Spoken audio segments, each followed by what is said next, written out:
చేసినారు. మరి expert committee ఏం చేస్తుంది?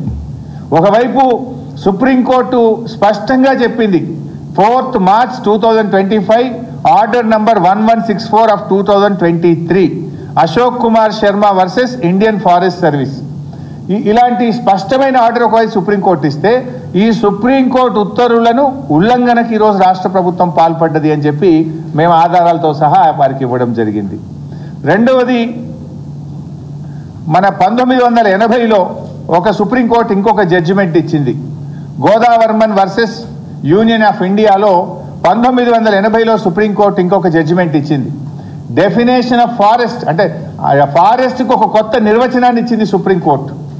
ప్రభుత్వ భూమే అటవీ భూమే కానక్కర్లేదు, అది పట్టా భూమి అయినా అది ఎలాంటి భూమి అయినా సరే 10 హెక్టార్ల కంటే ఎక్కువగా ఉండి 0.4 డెన్సిటీ ఆఫ్ ఫారెస్ట్ అక్కడ చెట్లు ఉన్నట్టయితే దానిని అటవీ భూమిగానే పరిగణించాలి అని 1980లో Godavarman versus union of India కేసులో సుప్రీంకోర్టు స్పష్టమైన తీర్పిచ్చింది. 0.4 డెన్సిటీ అంటే సూర్యరశ్మి పడ్డప్పుడు భూమి మీద కనీసం 0.4 నీడ ఉండాలి. అంటే మిగతా 0.6 వరకు మొత్తం అసలు నీడ పూర్తి నీడ ఉంటే 1%. 0.4 అంటే ఆ మిగతా 0.6% సూర్యరశ్మి భూమి మీద పడుతూ 0.4% నీడ ఉన్నట్టయితే దాన్ని అటవీ భూమిగానే గుర్తించాలి అని చెప్పింది. నిన్న వీళ్ళు నరికినటువంటి భూమి ది సుప్రీంకోర్టు గోదావర్మన్ జడ్జిమెంట్ను కూడా ఉల్లంఘించింది. అక్కడ 10 హెక్టార్ల కంటే ఎక్కువ అన్నారు, అక్కడ ఉన్నది 400 ఎకరాల భూమి. అక్కడ అడవి చాలా దట్టంగా చెట్లు ఉన్నాయి. ఎందుకంటే ఇక్కడ ఇంకో విషయం కూడా తెలవాలి మీకు. 2011వ సంవత్సరంలో 1,00,000 మొక్కలు ఈ భూమిలో జిహెచ్ఎంసి హెచ్ఎండి ఆధ్వర్యంలో షేర్లింగంపల్లి మున్సిపాలిటీ ఆధ్వర్యంలో ఇక్కడ 1,00,000 మొక్కలు పెట్టారు. అప్పుడున్న ప్రధానమంత్రి మన్మోహన్ సింగ్ గారు టాటా ఇన్స్టిట్యూట్కు ఫౌండేషన్ వేయడానికి వచ్చినప్పుడు మన్మోహన్ సింగ్ గారు కూడా ఈ 400 ఎకరాల్లో చెట్టు పెట్టిండు. 1,00,000 మొక్కలు పెట్టారు 2011వ సంవత్సరంలో. అంటే 14 ఏళ్ళ 15 ఏళ్ళ వయసున్న చెట్లు అక్కడ ఉన్నాయి. అంత స్పష్టంగా ఈ రెండవ supreme court judgement Godavarman versus union of India 1980 జడ్జిమెంట్ను కూడా రాష్ట్ర ప్రభుత్వం ఉల్లంఘనకు పాల్పడ్డది. మూడవది తెలంగాణ ఫారెస్ట్ యాక్ట్ 1967. మన రాష్ట్ర ప్రభుత్వ ఫారెస్ట్ యాక్ట్ 1967ను మరి అందులో చాలా స్పష్టంగా చెట్లు కొట్టాలంటే ఏ నియమ నిబంధనలు పాటించాలని మన 1967 తెలంగాణ ఫారెస్ట్ యాక్ట్ చెప్తుంది. దాని నియమ నిబంధనలు కూడా ఉల్లంఘించారు.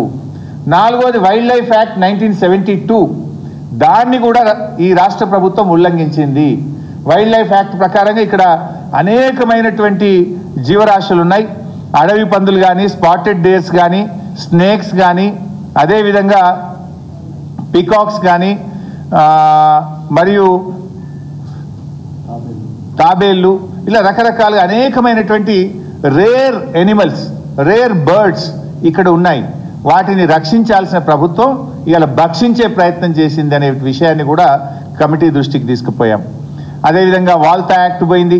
అదేవిధంగా కాన్స్టిట్యూషనల్ ఆర్టికల్ 48A కూడా ఇక్కడ ఉల్లంఘించడం జరిగింది.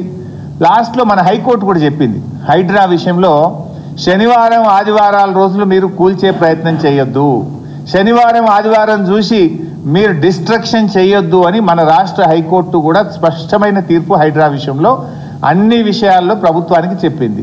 దాన్ని కూడా ఈరోజు ఉల్లంఘించారు హైడ్రా విషయంలో. ఎట్లా మీరు చూస్తే 31st నాడు ఉగాది, రంజాన్, ఉగాది రంజాన్కు 2 రోజులు సెలవు, ఉగాదికి 1 రోజు సెలవు, ఆదివారం, ఇవన్నీ చూసుకొని ముందే 50 జేసీబీలు తెప్పించి ఆడ పెట్టుకొని కరెక్ట్గా ఆదివారము, ఉగాది, రంజాన్ సెలవు దినాలు చూసుకొని ఈ చెట్లు నరికే కార్యక్రమం చేసిండ్రు. అంటే రాష్ట్ర హైకోర్టు ఉత్తర్వులను కూడా ఉల్లంఘించిండ్రు, సుప్రీంకోర్టు ఉత్తర్వులు ఉల్లంఘించిండ్రు, హైకోర్టు ఉత్తర్వులను ఉల్లంఘించిండ్రు, మీరు వైల్డ్ లైఫ్ యాక్ట్ను ఉల్లంఘించిండ్రు, తెలంగాణ ఫారెస్ట్ యాక్ట్ 1967 ఉల్లంఘించిండ్రు, వాల్తా యాక్ట్ను ఉల్లంఘించిండ్రు. ఇన్ని ఉల్లంఘనలు ఈరోజు ఇక్కడ జరిగినాయి. వీటన్నిటిని కూడా ఆధారాలతో సహా ఈరోజు మేము కమిటీకి పూర్తి వివరాలు, ఆ సుప్రీంకోర్టు జడ్జిమెంట్స్, పాయింట్స్ అన్ని కూడా వారి దృష్టికి మేము ఇవ్వడం జరిగింది. అదేవిధంగా ఈ భూమి ఇది హెచ్యుకి సంబంధించిన భూమి. ఈ లెటర్ కూడా మీ అందరికి కూడా మీడియాకు కూడా పంపిస్తాం. ఇందులో చాలా స్పష్టంగా ఈ భూమి హెచ్యుదని చెప్పి చెప్పిన వివరాలు కూడా ఉన్నాయి. 20 నవంబర్ 2012 ఇది 20 నవంబర్ 2012 రోజు అప్పటి జిల్లా కలెక్టర్ గారు CCLAకు రాసిన ఉత్తరం ఇది, ఈ కాపీ. ఇందులో చాలా స్పష్టంగా ఏం రాస్తారంటే, the RDO Chevalla has inspected the proposed land and recommended alienation of land for University of Hyderabad since lands has already been handed over to university in the year 1975. As seen from the inspection reports, the structures are located in the University of Hyderabad enclosed as Annexure 1. I therefore request to kindly recommend the alienation proposals of the land to an extent of 2,185 acres of Kancha Gachibowli and Gopanpalli villages respectively in favor of University of Hyderabad. 2185 ఎకరాలు ఇది already university ఆధీనంలో ఉంది, university పొజిషన్లో ఉంది. 1975 నుంచి university పొజిషన్లో ఉంది. Revenue records ప్రకారంగా చూసినా, పంచనామా ప్రకారంగా చూసినా, నేను ఫిజికల్గా ఇన్స్పెక్షన్ చేసినప్పుడు కూడా వాళ్ళ ఆధీనంలో ఉంది అని అప్పటి RDO గారు, అప్పటి కలెక్టర్ గారు ఈ భూమిని వాళ్ళకి ఇవ్వాలని చెప్పి రాసినటువంటి ఉత్తరం.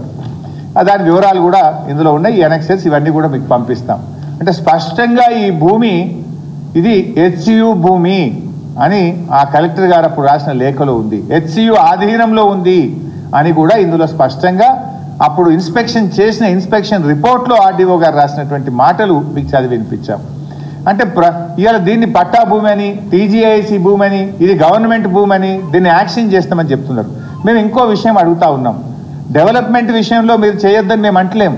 అక్కడ 14,000 ఎకరాలు ఫార్మాసిటీ కోసం సేకరించిన భూమి ఉన్నది కదా. నువ్వు డెవలప్మెంటే చేయాలనుకుంటే, ఇండస్ట్రీస్ పెట్టాలంటే ఏ చెట్లు లేకుండా, ఏ పర్యావరణం దెబ్బతినకుండా 14,000 ఎకరాల ఖాళీ భూమి అక్కడ ఉంది కదా. ఇక్కడ 400 ఎకరాల్లో దట్టమైనటువంటి చెట్లున్నాయి, వన్యప్రాణులు ఉన్నాయి. ఈ భూమినే ఎందుకు కూల్చే ప్రయత్నం చేస్తున్నారని చెప్పి మేము అడుగుతా ఉన్నాం. ఇలా ఈ భూమిని కుదబెట్టి రేవంత్ రెడ్డి ఏం చేసిండంటే ఆల్రెడీ 10,000 కోట్ల రూపాయలు అప్పు తెచ్చిండు. ఈ భూమిని కుదబెట్టి 10,000 కోట్ల అప్పు తెచ్చి రేవంత్ రెడ్డి గారు ఇవాళ ఈ భూమి మీద అప్పు తేవడమే కాదు, మొత్తం మార్టిగేజ్ చేసిండ్రు. ఈ మార్టిగేజ్ డాక్యుమెంట్, ఈ భూమిని మార్టిగేజ్ చేసినటువంటి డాక్యుమెంట్ ఇది. 10,000 కోట్ల రూపాయలు అప్పు తేవడానికి ఈ భూమిని ఒక ఇదే చూడే కళ్ళు కొంచెం వస్తుంది నాకు సైడ్ చిన్నగా ఉన్నది. ఒక లెటర్ ఉంది కదా, అసెంబ్లీ లెటర్ ఉంది కదా, రైట్. ఈ భూమిని డేట్ కూడా ఇస్తాను. రిజిస్ట్రేషన్ ఆఫీస్లో మార్టిగేజ్ చేసినారు. డేట్ ఉంటుంది 2024 నవంబర్ 13, నవంబర్ 22 నవంబర్ 2024, 22 నవంబర్ 2024 నాడు ఈ భూమిని కుదబెట్టు రిజిస్ట్రేషన్ ఆఫీస్లో 10,000 కోట్ల రూపాయలు అప్పు తెచ్చింది. ఇందులో ఇంకా దుర్మార్గం ఏంటంటే, ఈ అప్పు ఇప్పియడానికి ఒక మధ్యలో బ్రోకర్ ఉంటాడు కదా, ఈ అప్పు ఇప్పియడానికి మధ్యలో బ్రోకర్గా వ్యవహరించినటువంటి వ్యక్తికి 169 కోట్ల 83 లక్షలు లంచం ఇచ్చింది. లంచం అంటే బ్రోకర్ ఫీజు ఇచ్చింది. అప్పు ఇప్పించిన బ్రోకర్కు 169 కోట్ల 83 లక్షలు బ్రోకర్ ఫీజు కట్టింది ఈ ప్రభుత్వం అప్పు ఇప్పించినందుకు. ఇది నేను ఉత్తరం చెప్తాను. ఇది అసెంబ్లీలో నేను వేసిన క్వశ్చన్కు రాతపూర్వక సమాధానం, రాష్ట్ర ప్రభుత్వం ఇచ్చిన డాక్యుమెంట్. ఇది నా సొంత కవిత్వం కాదు. నేను స్పష్టంగా ఇందులో ఏమడిగినా అంటే,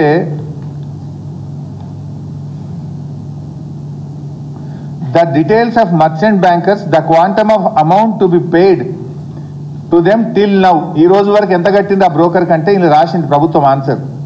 merchant banker name trust investment advisers private limited, an amount of 169 crores 83 lakhs 97,978 rupees has been paid. దాదాపు 170 కోట్లు